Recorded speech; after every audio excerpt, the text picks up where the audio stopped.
A pretty common word used in the Dzeeff livestream vernacular is tilt. People say, are you going on tilt right now? Are you tilted? Are you tilting? What does this phrase mean and how can you avoid it? Because I think a lot of people, when they hear that word, they kind of understand that it's a bad thing, something that you want to avoid, but not a lot of people actually understand what it means and why it matters and why you should avoid it in the first place. In today's video, we're going to define tilting or being tilted and also go into how you can avoid it on not only a game-by-game basis, but a match-by-match basis, and even a little bit further in talking about how you can avoid it on a tournament-to-tournament basis as well.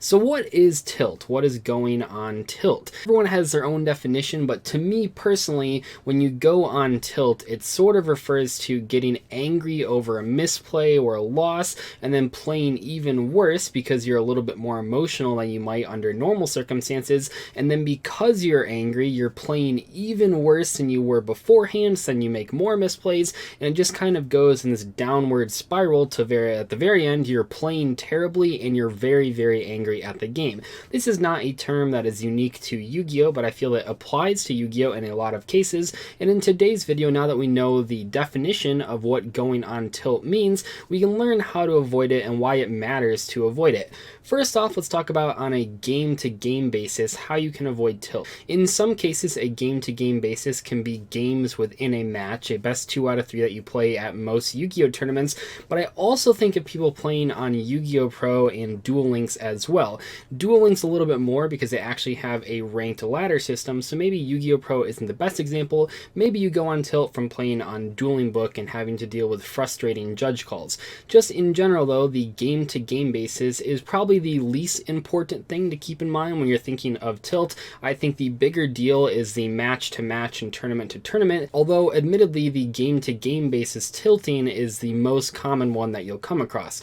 In general, a lot of people, myself included, can misplay on one game and then take that anger from misplaying and then apply it to further games. This is especially hard when you're on a ladder system like Dueling Book or Duel Links, where your games that you're losing are now applying to other games that you're losing those ones too, and now you see your rank go down. This can be especially tilting when you're on like the King of Games run and you go from 1 win away from getting King of Games and then tilt all the way down through Legend 3, 2, and back to 1.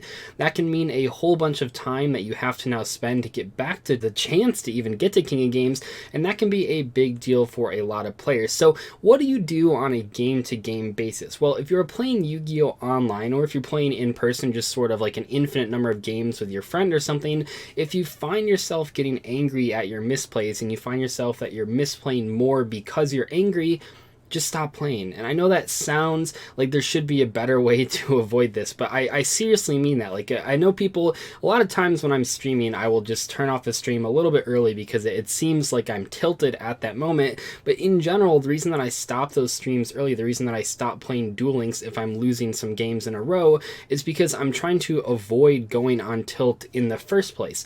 Because once you get on tilt, it sort of ruins like the rest of the day, right? Because now you're angry, you're all emotional, you go play another game, and if you're all like worked up, even if it isn't Yu-Gi-Oh, you might play that game worse because you're sort of worked up like that, and that can definitely affect your entire day. If you do that day in, day out, you're going to have a very angry existence, so you want to try to avoid that. But in general, if you're playing on something like Duel Links and you find yourself getting angry at your misplays, just stop playing, put it down for a couple hours, put it down for a couple days even, and then come back, and I think you'll find that maybe you aren't as angry as you were when you first were getting angry because you were misplaying or losing or whatever caused the tilting in the first place. Now, in the case where you are currently playing a match at a tournament, so you can't just stop playing, what is the best way to sort of get past that first game? Maybe you made a glaring mistake in game 1, and now you're sort of have the pressure on you because you have to win 2 games in a row to win that match. How do you avoid tilting in that scenario? And I think a lot of people actually struggle to do this, even though I think that the game-to-game is one of the least important sort of tilting things to avoid. It still is, like I said, the most common one that you'll come across because people people a lot of times only think of those misplays on a game-to-game basis. But what do you do if you misplayed game 1, it cost you game 1, and now the pressure's on you to win 2 in a row? Well, the best thing to do is just realize that no one plays perfect and everyone makes mistakes. I know that seems like sort of a vague statement, but it's absolutely true. Even the best players in any game out there will misplay occasionally. Maybe they didn't get enough sleep, maybe they didn't have a good breakfast, maybe they just didn't evaluate the situation in a correct way, causing them to misplay down the road. Whatever the case may be, no one plays perfect, including yourself, and you have to learn to accept that. The best thing you can do when you misplay in a game is not get angry and get tilted for the rest of the match, but just realize that you made a mistake, realize it's okay, and then try to avoid that mistake in the future. This is especially true if you get a ruling wrong. Make sure that for the rest of the time playing Yu-Gi-Oh! You don't get that same ruling wrong again, so then hopefully you can avoid getting angry about the particular ruling in the future. But what about on a match-to-match basis? You know, when you go to a regional qualifier, a lot of people like to talk about their bad beat stories. You know the thing that happens. I mean, someone will come up to you, maybe not even a friend, maybe it'll just be an acquaintance, and they'll ask you how your round went, but they're not really asking how your round went to hear how that round went. They just want you to quickly tell your story so they can tell you about their bad beat story. Now, a bad beat story is basically just them complaining about how their opponent sacked them, or how maybe they misplayed, or something along those lines. Usually they're saying that their opponent sacked them, or their opponent cheated them in some way, but in general, those bad beat stories oftentimes are those players' way of sort of alleviating the tilt feeling that they have placed on themselves. By telling a whole bunch of people about their bad beat story that they just encountered in that last match, they sort of move past that.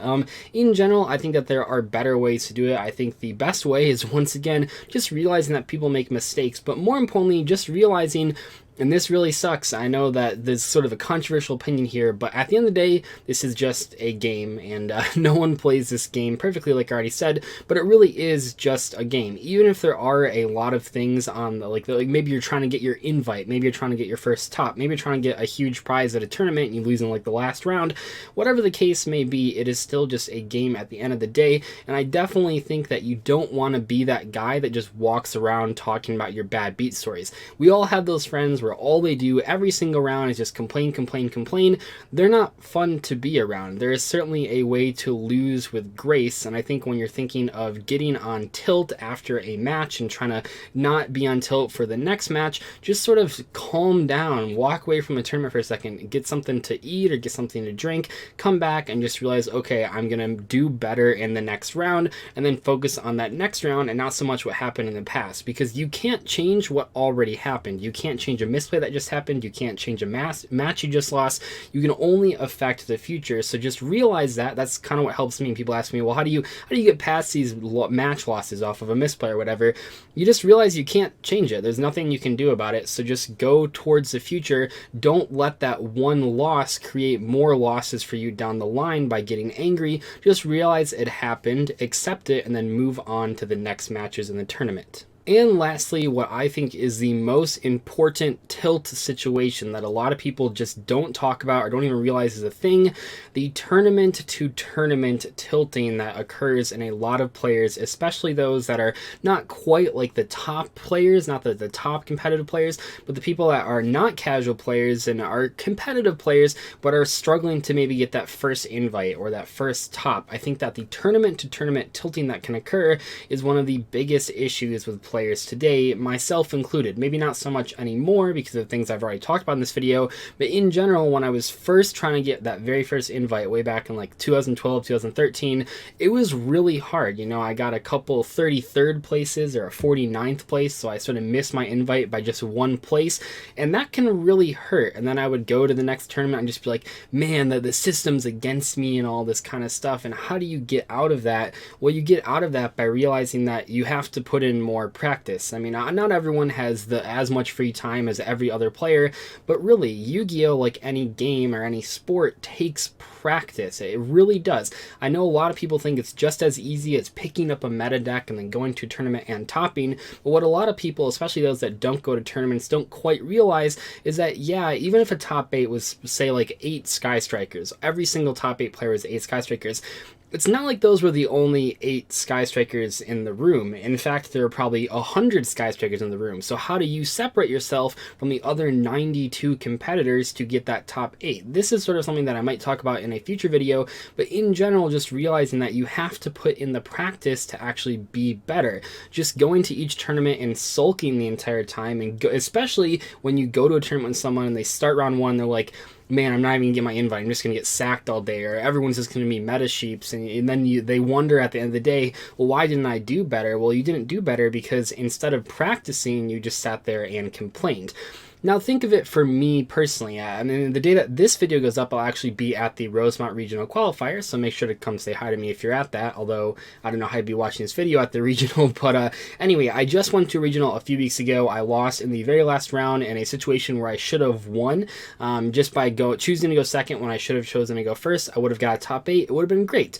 How do I avoid getting angry about that now that it's 2 weeks out? How do I avoid letting that affect my current tournament experience, the tournament that I'll be at the day this video is uploaded? Well, I simply do that by what I talked about earlier and saying, you know what, that's in the past. I learned my lesson. I'm just going to go first from now on. There's no reason to try to get cheeky and go second and get a sick evenly match or use a really good hand trap on a deck that even though the deck wants to go second, my opponent's deck wants to go second, I should still just go first just because my deck wants to go first just as much as his deck wants to go second.